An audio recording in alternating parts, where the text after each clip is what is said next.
Good morning, and thank you for joining us for Creative Healing for Youth in Pain's April webinar, Pelvic Pain, Period Cramps, Contraception, and More. My name is Ashley Mateka, and I'm the Executive Director of CHIP.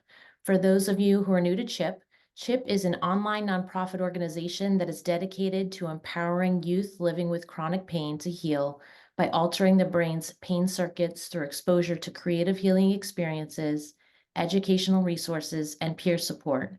Today, we are thrilled to have Dr. Andrea Rapkin as our guest. Dr. Rapkin is a professor in the Department of Obstetrics and Gynecology at UCLA. We are also joined by CHIP's founder and president, pediatric pain expert, Dr. Lonnie Zeltzer. Right.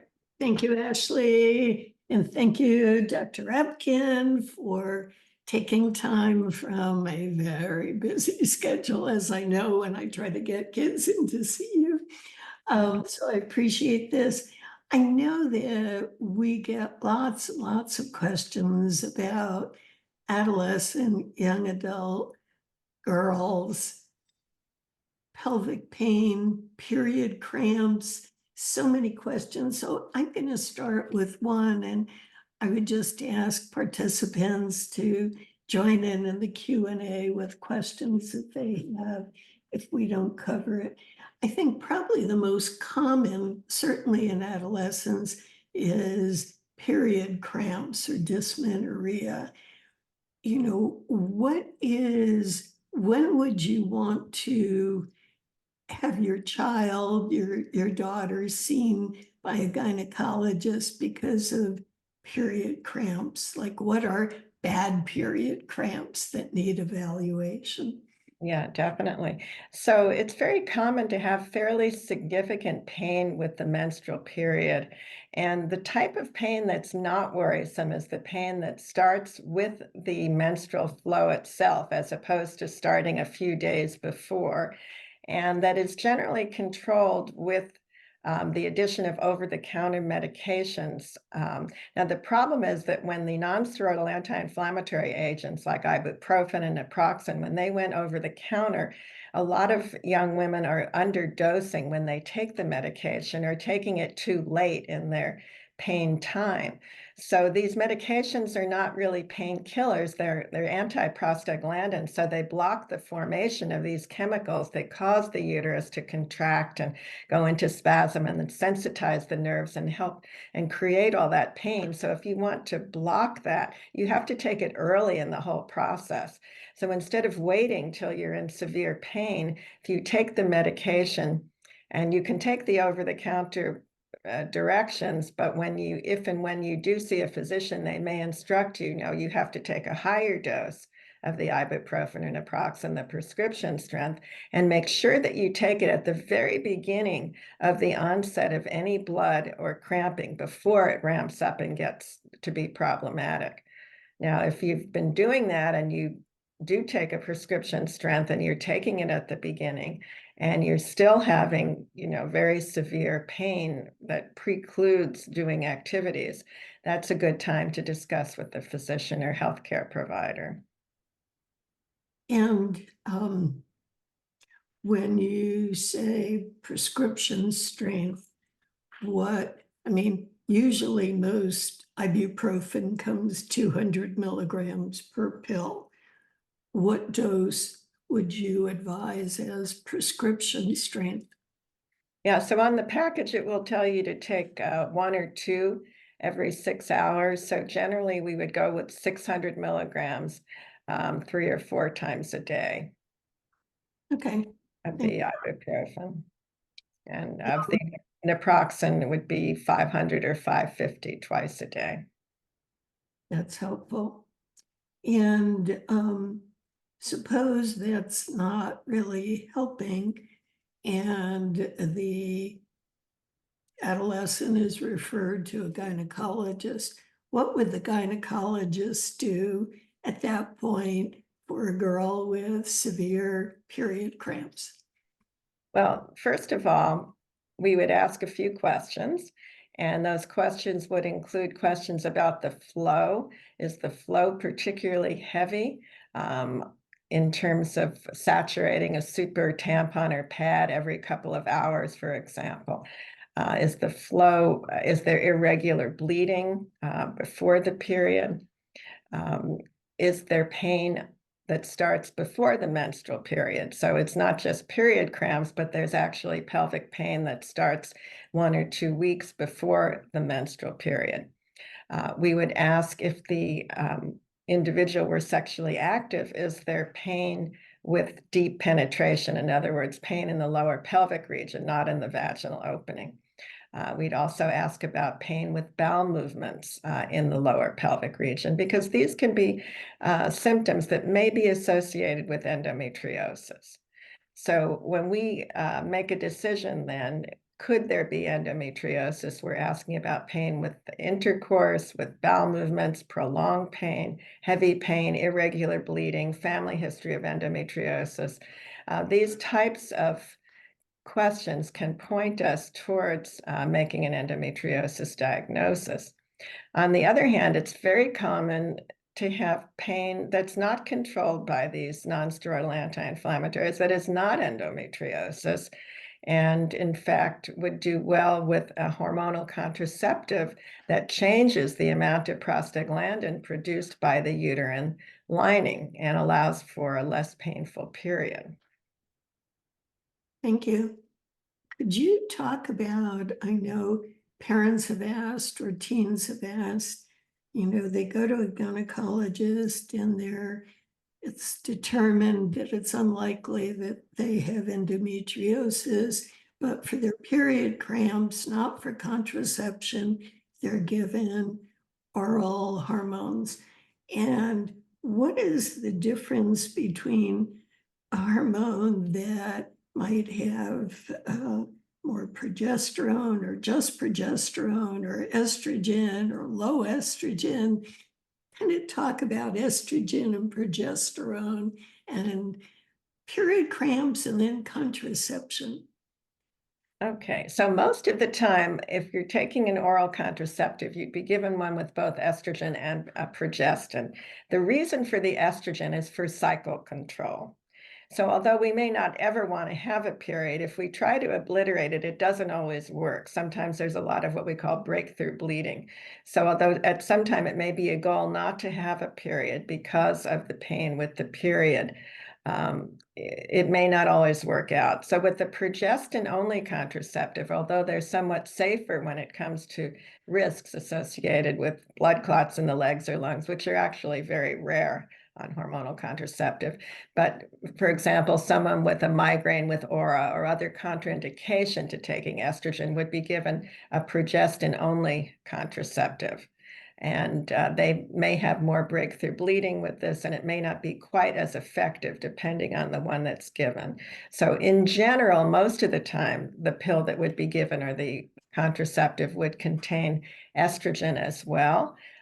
All of the pills that are currently available are considered low-dose pills now, so we don't have to worry if you're given one with, say, 35 micrograms as opposed to 10 micrograms, but the dose that's chosen for you would depend on other factors, other symptoms that you might be expressing, and sometimes it's a bit of trial and error. So we'll start with the medium lowish dose, and if there remains after a couple of months still some breakthrough bleeding, meaning you're bleeding when you're not on the time you're supposed to bleed, then we might increase the amount of estrogen in the pill, but still keep it as a low dose.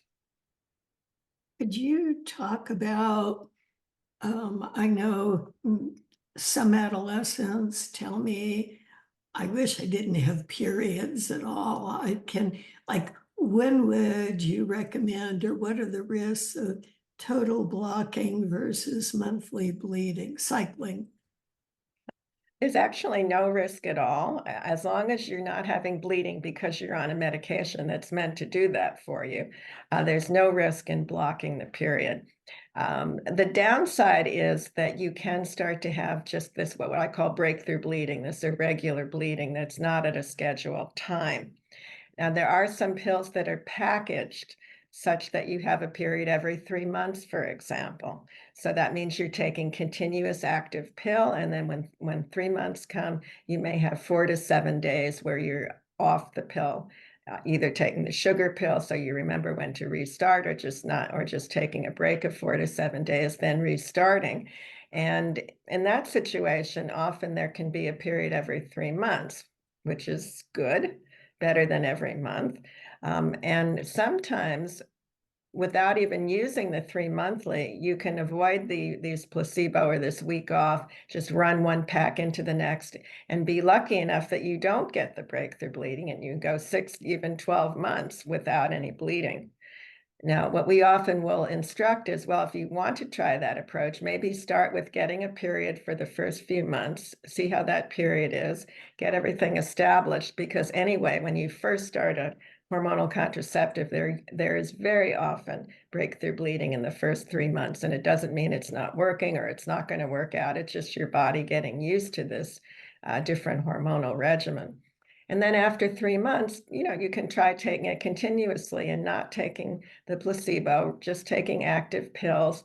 And we can go with the 3-month regimen. If you'd prefer to do continuous without the period every 3, just don't take the placebo at the 3-month time period and see how far you can go. If at some point, maybe it's been 6, 7 months, you start to have breakthrough bleeding, it lasts more than a few days, well, then go off the pill for somewhere between 4 and 7 days, not more than 7, and restart again. And at this point, you will get a little period. If you think it's going to be painful, you can pre-medicate with the ibuprofen, for example, and then go back on, and you may be lucky and get another 6, 7, 8 months. So you can manage it that way. Thanks. So what about the form of delivery? So there are pills, there are patches, there's impregnated IUDs. Can you talk about that? Yeah, definitely. We're very lucky now that we have so many contraceptive choices, really. The patch is good for someone who may not tolerate a pill orally. The patch is changed every week, and then during that time, you want to have a period, patch is removed for a week. The patch doesn't have any dosing options, though. It's sort of a medium to highish low dose, still considered low dose, but it doesn't have really low dose options. So that's the patch. Then there are rings, vaginal rings, that can be left in for 3 weeks. And of course, they do have to be left in during sexual encounter as well. So we have to be clear about that. So it's left in for 3 weeks, removed for 1 week to have a period. Or if you're doing this continuous regimen, after 3 weeks, you replace it with a new active ring. Now, those were developed because it was thought perhaps it would be a little safer than taking it orally. It isn't necessarily, but it is very good for someone who can't seem to remember to make sure to take that pill every day. So and there is development, and I think already approved, maybe not paid for by insurance, a ring that can be used for a full year. That is available. Now, then we have IUDs, and in general, the IUDs have a progestin in them called levonorgestrel. And this progestin is what really helps with the contraceptive action. So it's not suppressing ovulation like an oral contraceptive. It's not lowering or altering your estrogen levels. And after the first 3 to 6 months, there really is very little progestin in your bloodstream. So sometimes women who can't tolerate an oral contraceptive, they feel moody, have other emotional issues from the pill, may be able to tolerate a medicated IUD because the amount of progestin is lower. Having said that, about 5% may still have some mood effects, particularly in the first 3 to 6 months with a medicated IUD.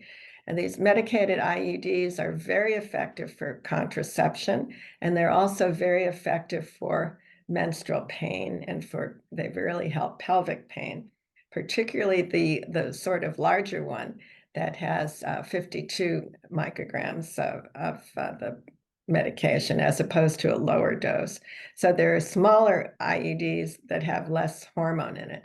The larger one is actually useful for up to 8 years, which is wonderful. the smaller ones for 3 to 5 years. And these IUDs are can be placed in the office. Wow. So things have changed from certainly when I was an adolescent. What about, so somebody has a family history of endometriosis and they've been seeing a gastroenterologist for abdominal pain, but especially lower towards the pelvic area. And they wonder if they have endometriosis. So they come to you. How do you evaluate? How far do you go, depending upon the history? Okay, well, full history, and I mentioned some questions that I would ask previously. An exam is then performed, and what I'm looking for on the exam is any evidence of decreased mobility of the uterus that could represent potentially adhesions. As I think the listeners probably know, what endometriosis consists of is when the uterine lining, some of the lining is implanted in the abdominal cavity. So every time a woman has a period and the blood comes out through the cervix, a little bit of the endometrial cells also comes out. Well, some of this blood with little bits of endometrium actually can go out through the fallopian tubes into the pelvic cavity. And that's normal. And that's usually cleaned up by cells in the abdominal cavity that sort of clean up this sort of implant there. But if with endometriosis, the cells may implant and form little islands of endometrium, and that can form scar tissue and make the uterus less mobile. So what I'm looking for on exam is whether the uterus moves when I'm examining. I'm looking for enlargement of the ovaries that could signify a cyst of endometriosis in the ovary, and whether the ovaries seem to move, and whether there's something called focal tenderness, meaning not that it just sort of hurts all over with exam, but are there specific areas around the cervix, around the uterus that are specifically tender. After the exam, there's a very specific kind of ultrasound that is now recognized as being probably almost as effective as an MRI for diagnosing clinically significant endometriosis. Now, that type of ultrasound is generally not the one done in the doctor's office. It's done in radiology, specific protocol. And ultimately, many gynecologists may be trained to do it, but right now they're not. Now, with this type of ultrasound, it would require that the young woman be comfortable with having a vaginal probe ultrasound. So it can't be done through the transabdominal route.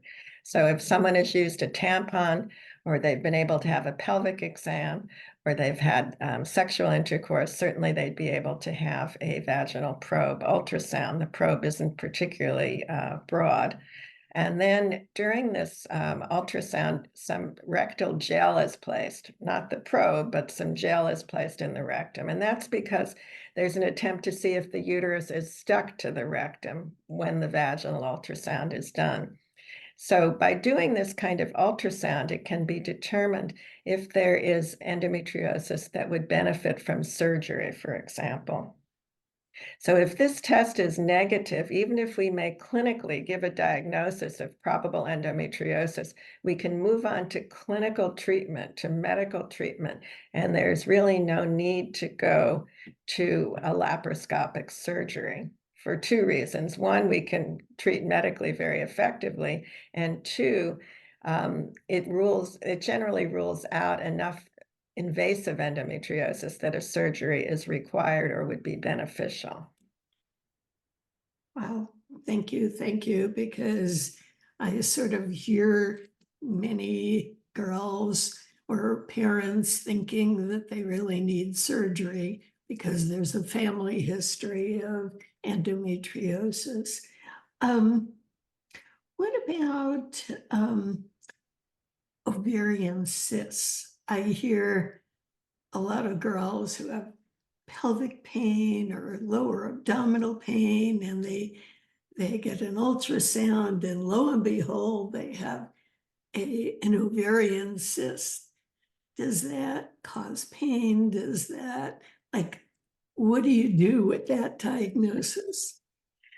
Well, it certainly opens a can of worms, no doubt, because a cyst is really just a fluid-filled structure. So there are different types of cysts, and it would have to be determined by the gynecologist with help from the radiologist what type of cyst this is. The most common type of cyst that's found when an ultrasound is done for pelvic pain is really what we call a functional cyst, meaning it's a large egg sac, or it's the type of cyst that forms called a corpus luteum that produces the progesterone for the second half of the cycle. Now, believe it or not, these cysts can get up to about 6 centimeters, which is over, a little about 3 inches in size, and they do go away on their own. Now, occasionally one will rupture and have some internal bleeding or fluid, but in general, it's self-limited and they do go away within 6 to 8 weeks. So if we see someone who has, say, a 4 to 5 centimeter cyst that appears to be functional, we would repeat the ultrasound in another 6 to 8 weeks and expect that that cyst would be gone. Now, if the cyst isn't gone and it's still present, then we have a differential, which may include a benign tumor or may include an endometrioma. That has a particular characteristic, though, so that can generally be recognized. Thank you. And I'm thinking of all of the gazillion questions as my mothers and daughters. What about PCOS, polycystic ovarian syndrome?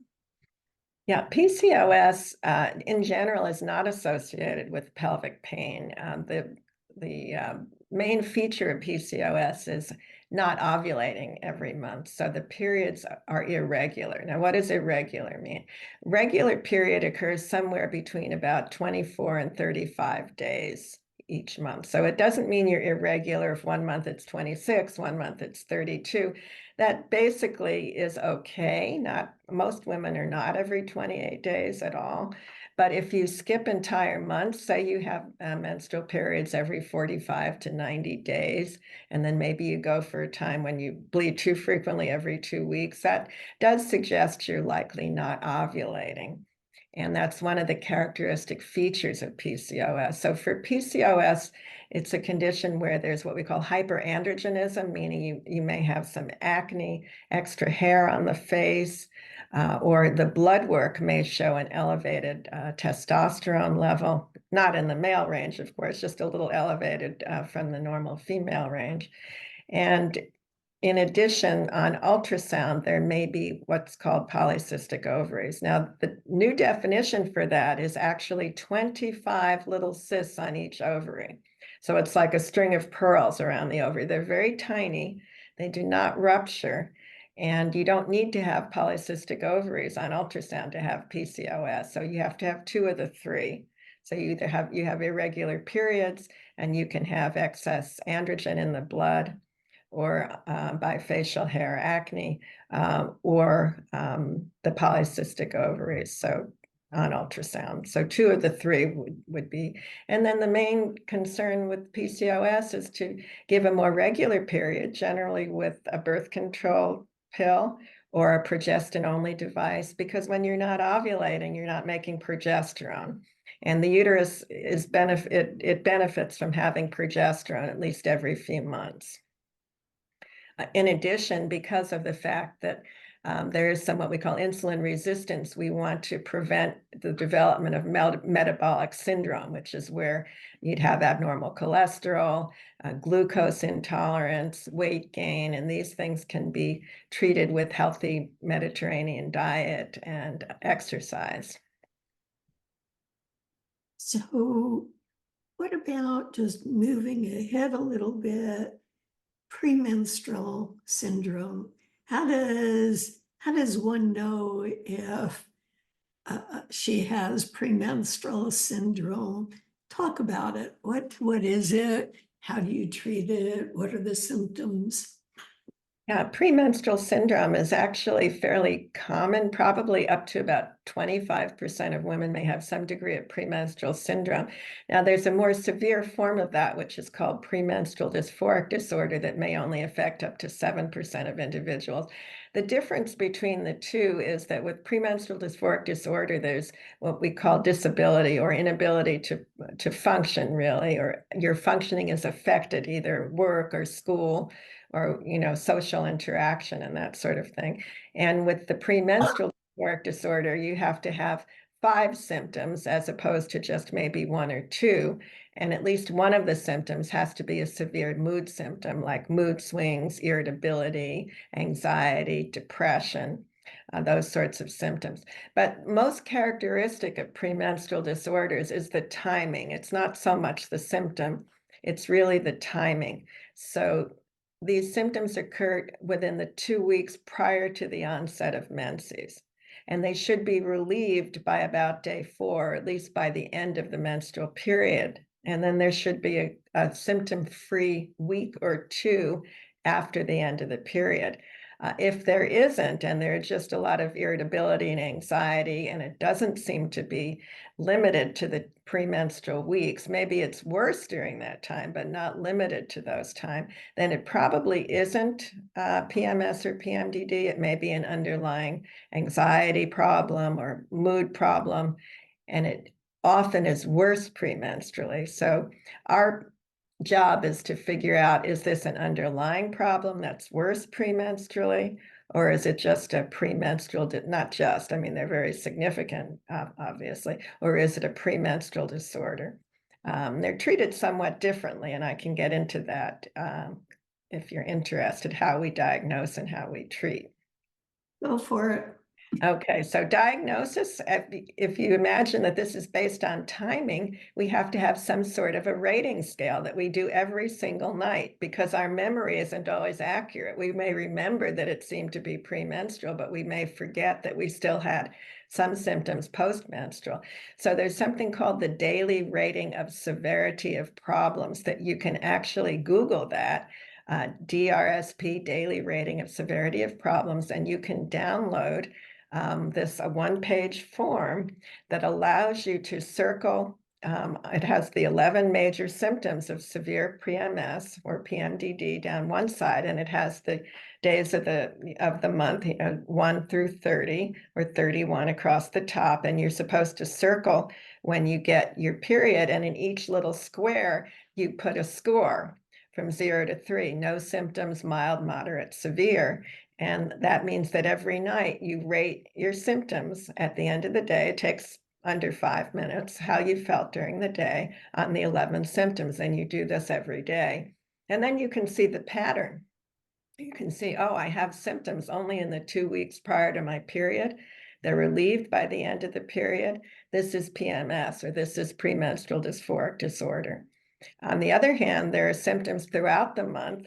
Then there may be other mood symptoms you're struggling with that may need a different type of attention. There is often PMS, PMDD will respond to certain types of birth control pills, for example, because you don't have that ovulation and the same hormonal pattern before the period. And then, of course, if you don't respond to that, we still do use what we call serotonergic antidepressants, like sertraline, Prozac, fluoxetine, citalopram, these types of medications, because what seems to happen with PMS, PMDD is there's a deficiency of serotonin. Just speaking simply, it's thought there's not enough serotonin. So even though it's not specifically a mood disorder per se, it does respond to these serotonergic agents, and they can actually be given from the time of the mid-cycle to the period. They don't have to be taken all month for pure PMDD without an underlying mood disorder. So that's an advantage, because fewer side effects, less cost, and et cetera. Couple of things. What about dyspareunia? So pain with intercourse. And again, and I see some other questions which I'll ask, but just to move along in this area, for older teens, teens that go to college, etc., and have pain with intercourse. What is the cause of that, or causes, and what do they do about it? Well, it certainly requires a very thorough history. And first of all, intercourse may not be pleasurable or comfortable if it's not in the right setting. So if the setting is wrong, if you don't feel safe, if you don't feel attracted, if you don't feel valued, if you don't have communication, if you don't have foreplay, it might not be particularly pleasurable. And that is very common. So that's certainly part of the sexual history. But once we get beyond that and we get to actually the physical symptoms, we have to discern whether the pain is related to penetration right at the opening, or whether it's related to pain in the vagina or actually higher in the pelvic region. So there are three sorts of problems.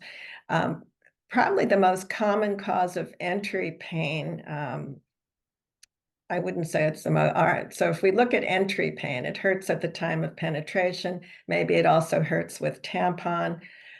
This can be related to three different things most commonly. One is that there is a very large hymen or hymeneal remnants that actually might need to be surgically removed. So definitely a gynecological exam when there's a problem like this is important. So the hymen is that membrane at the vaginal opening that usually would break with first tampon or intercourse, but sometimes it's a really tough membrane with an actual fairly small opening for the blood to come out. And this can cause pain, obviously, and need to be surgically removed. Very easy procedure in the operating room. The second problem is that someone is actually fearful for some reason or another, and it may not be conscious. It can be cultural. They may have the feeling that maybe they shouldn't be having sex, or that it's not a positive thing, or they may have had trauma in the past, or it may just happen that when they try to have penetration, the pelvic floor muscles just close down. And it's sort of like eating with your mouth closed. It's just not going to work. So again, it may not be a conscious thing. It is more common in individuals who have a lot of underlying anxiety. And as I mentioned, previous traumas, et cetera. But that's something that also can be discerned at the time of the gynecological evaluation. And then the third problem is something called provoked vestibulodynia, which is a long word, but what it really means is that the pain is provoked, meaning with the attempts at penetration or contact, and that it hurts in the vestibule. Like the vestibule of a house, that's the entranceway. So that mucous membrane at the opening of the vagina, it's just before the hymen, but it actually is within the lips of the vagina. And that area is called the vestibule. And that tenderness there, that pain in that area can be detected at the time of the exam. And there are various causes of it that I don't know that we need to get into, but that those causes would then be addressed, and the treatment can be very effective. Could you talk about pelvic floor, sort of the pelvic floor and the up level problems related to pelvic floor musculature, and what is pelvic floor PT?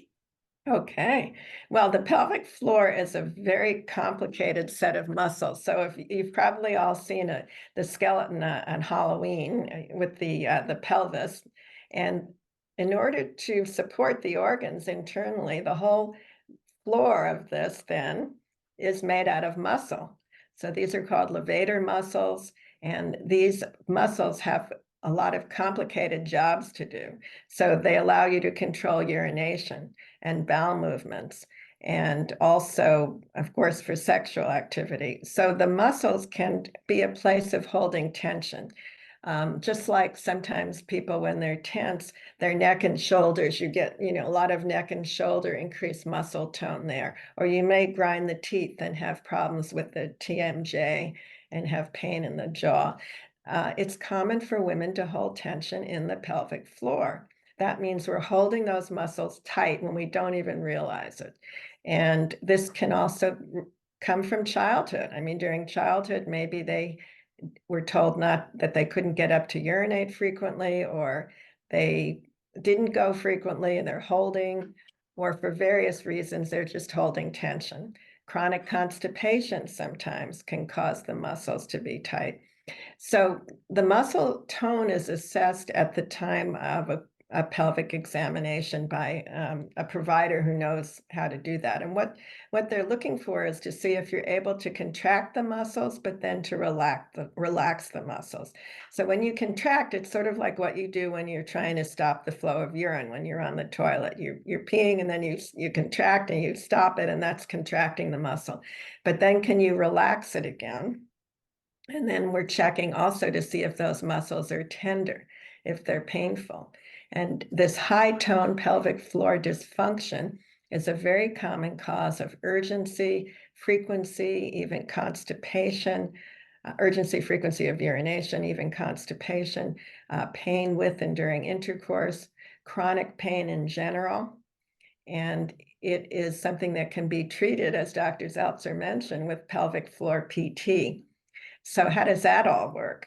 Well, first of all, they're female physical therapists because it does require them to work in the vagina with a single digit, with an index finger. And they're placing the lubricated digit into the vagina to palpate or feel which muscles are tender or tight, and to teach basically how to become conscious of how to relax those muscles. And they may be also working out what we call trigger points, which are little areas of muscle spasm that are contracting on nerves and causing pain. And so the physical therapist can do that. They're also teaching this special kind of breathing that allows you to, it's similar to mindful breathing, really. And it allows you to relax those muscles. And so basically that's what they do. And you know, they often incorporate other recommendations related to diet and tissue, and you know, what not to put on that tissue, for example, certain types of soap and products, etc. So to move from sort of lower in the body to upper in the body, and that's diet, weight, and periods.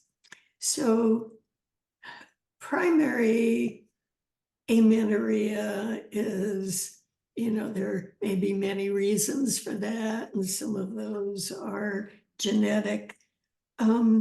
Secondary amenorrhea is something we see in in girls many ballet dancers who have had periods, but then really lose weight to have that perfect ballet body and are exercising. Girls who had irritable bowel syndrome, abdominal pain when they ate, so they start food restriction because they think eating is going to be the cause of pain, and then they get into a habit and they lose weight. What is, and there are other reasons, but weight-related amenorrhea followed after having had menstrual periods. So what are there problems with that, as opposed to just waiting for them to eventually gain weight and get their periods back? Can you Yeah, talk? I mean, basically, when we talk about amenorrhea, we're talking about at least 3 months of no period. So it isn't common to skip a period here and there, particularly when you're stressed. But if you have 3 months with no period, then it's time to investigate why. And it's sort of it's a biological safety measure. So if someone didn't have enough food in their environment, then the thought was, well, don't reproduce. And so the brain, the hypothalamus and the pituitary that stimulate the ovary to produce estrogen and then to ovulate, these sort of shut down very specifically for the ovarian cycle, not for all the other things they do. And when this happens, your estrogen is actually lower. And this low estrogen, it may be nice not to have a period, but on the other hand, the downside of that is that when you're growing, you're putting bone in the bank, basically. You're building up all the bone mass that you're going to have as an adult and as an older adult.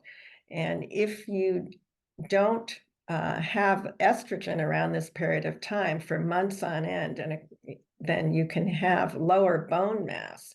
And then as you get older, may actually have problems with fragility, fractures, and osteoporosis. So it is important not to let this go on more than, for example, 6 months. And if it doesn't work, to be able to limit the exercise and potentially gain a little bit of weight and decrease stress and anxiety, then a hormonal contraceptive with estrogen in it will replace what the ovary isn't making during that period of time. And that would be important to do that. So you don't just let it go and wait for it to come back. There's a downside to letting it go too long. Right. I would say more than 6 months is not something that we'd want to do, because that bone may not come back then, because you are losing bone a little bit each time when your estrogen is very low. And with 6 months, you know, most of it is going to come back nicely. So there's another question about communication. So I'm just going to read it. How can parents effectively communicate with their children about reproductive health and pain management, especially addressing sensitive topics such as menstrual pain or pain with intercourse or using contraception? Just what, as a gynecologist, working with lots and lots of girls and women over time, can you talk about that? The idea of how do you educate as a mother, how do you educate your daughter about sex, about intercourse, about molestation, about period cramps? I mean, there's obviously different things at different ages, but can you talk about that? Maybe not too well, to tell you the truth. I think that doctors out there, this may be more along your line in terms of with adolescents, certainly with when I have, because many of young women are not, you know, brought to see me or not coming in with their moms. They're generally a little older. They may be seeing their adolescent medicine doctors, their pediatricians. But when I do take a history, I prefer just to be in the room with the young woman and not have the mother in the room at that time, because it is a protected environment, and a young woman can tell me that they're sexually active or have a concern or have had trauma, and I'll be asking these questions, and they know that we're not necessarily bringing this back to the parent. Now, on the other hand, there are some parents who are very involved in it. It actually may be better if you do end up going to the adolescent medicine doctor and the gynecologist to allow the teen to talk independently to the healthcare provider about, you know, what's going on and what issues there are. On the other hand, you know, it's going to depend on your mores and your belief systems, how comfortable you feel broaching these topics. But keep in mind that things are going to happen even if you don't sanctify them, obviously. So open communication is always best. But I know that this is something you deal with quite a bit, Dr. Zeltzer, with your books and your lectures, how to approach parents and teens together. How do you talk to a young adult, maybe a mother, so somebody who has an adolescent, but the mother is your patient, and she talks to you about maybe pelvic pain and then describes how she was molested when she was younger? What do you say? What do you do? What do you advise her to do? I mean, the mother said she was molested when the mother was a child. And it's creating ongoing problems for her in her maybe relationship with her spouse or other. Yeah, well, I mean, the first thing to make sure is that they feel comfortable in the setting talking about it. We don't want to re-traumatize by asking too many provocative questions. So, we'll start out very slowly and obviously empathize from the very beginning, and then try to determine how much the individual wants to share at that particular time. And keep in mind that we're trained to some degree as mental health providers, but we're not, that's not specifically our area. So we're going to want to try to make a referral quite early on to someone who has the skill in this area, who's a mental health provider, also has skill working with individuals who have had trauma. And we keep in mind that trauma may not always be sexual. It can be physical, it can be emotional. It can be situational, being in a war zone, parents who have drug or alcohol problems, even divorce or other types of. So we look at the situational, physical, emotional, sexual, and then if they're PTSD might be sort of diagnosed if these problems are making one feel helpless on a regular basis or coming back as repetitive thoughts or fears.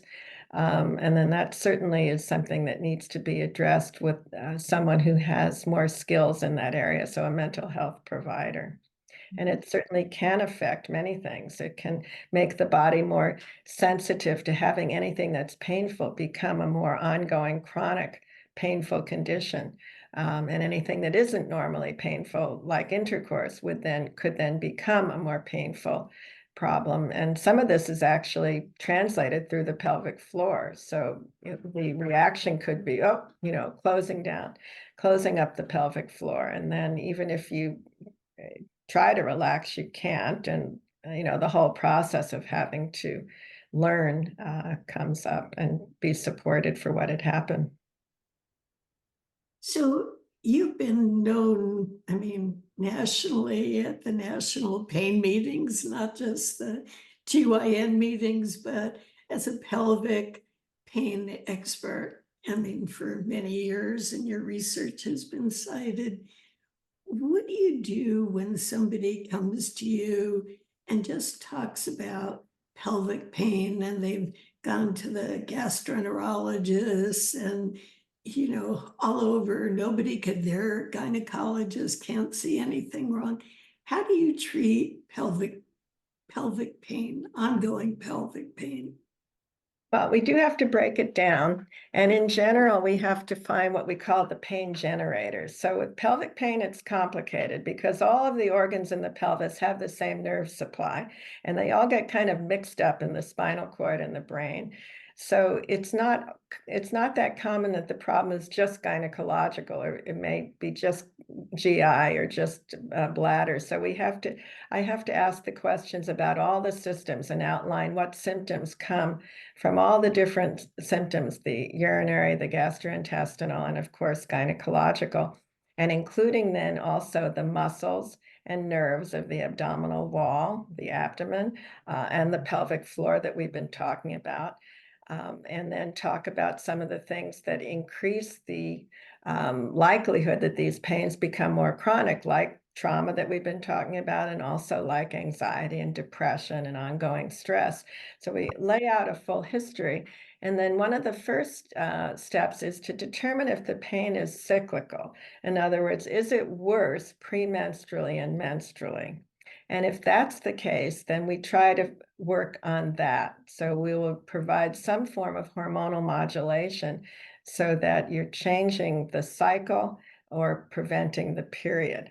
And we might do that for anywhere for 3 to 6 months. I mean, it may require a little bit of trial and error. We may start with a certain birth control pill. We may end up with another type of hormonal modulation, even a high dose of a progestin. And occasionally, if we clinically suspect endometriosis, there are certain medications that lower estrogen more effectively, called gonadotropin-releasing hormone analogs, that can be used for variable amount of time, from 6 months to 2 years, for clinically suspected endo, with someone who had a negative ultrasound, who we don't think needs surgery, but we think clinically might have endometriosis as one of their pain generators. We can start some of those medications, while at the same time not necessarily blaming everything on the potential endo. So if there is diarrhea, constipation, abdominal bloating, upper GI, that has to be addressed. If there is urgency, frequency, pain with urination, that has to be addressed. Sometimes there's IBS and endo and bladder pain syndrome and pelvic floor problem and abdominal wall and stress. So don't be overwhelmed by it. We just know that they're there and they all have to be addressed, and they may have a slightly different approach for each aspect of what's going on. And I'm wondering, are there some key comments, advice that you would give, or one last topic that women come to you seeking help for? Well, that we haven't covered. I mean, certainly I would make sure that that you feel like you're being heard when you go to your healthcare provider, and that if one approach to, say, your menstrual pain or your PMS or your abnormal bleeding isn't working, after 3 to 4 months, that another approach is tried, and that it doesn't go on for months and months and years without a satisfactory solution. So generally, we can find a solution. We may have to go back to the doctor and say, okay, this isn't working. So a physician or healthcare provider may give you a treatment plan and it doesn't work. And that doesn't mean there's nothing else there, but it's the first step. So you must go back to your follow-up appointment and let the healthcare provider know this isn't working out and why. And they'll want to know, first of all, are you taking it as we expected you to? But then, what are the side effects? What are the problems? Why isn't it working? So, I think this kind of communication to make sure it's an ongoing process is very important. Sometimes I will have young women coming in with questions about actual sexual functioning per se. They may have questions about low libido, meaning low drive, or problems with orgasm. And, this is something definitely in the realm of a gynecologist. So bring those up. Don't feel self-conscious about it.